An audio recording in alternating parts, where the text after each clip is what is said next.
This is the Lone Crater YouTube. We hope this video helps. In this video, I will show you how to remove a Honda Civic music system. First, ensure you have the right tools, including plastic trim removal tools and a Phillips head screwdriver. Safety is paramount, so always disconnect the negative terminal of your car's 12-volt battery before starting any electrical work.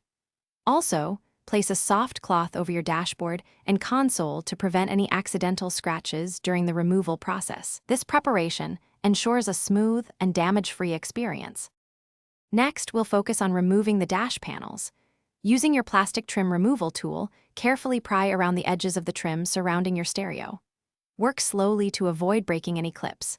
Once the trim is loose, you'll typically find several screws, often Phillips head, holding the main dash panel in place.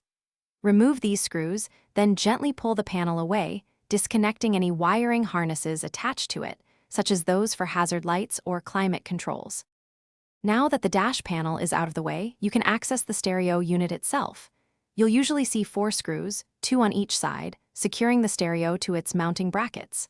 Remove these screws completely. With the screws out, gently slide the entire stereo unit forward and out of the dashboard opening. Be mindful of the wires still connected. Carefully disconnect all electrical harnesses and the antenna cable from the back. Take your time to ensure no wires are damaged.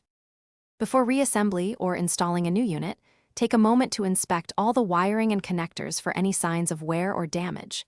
If you're installing a new head unit, ensure all the necessary adapters and wiring harnesses are ready. If you're simply covering the opening, make sure it's clean and secure.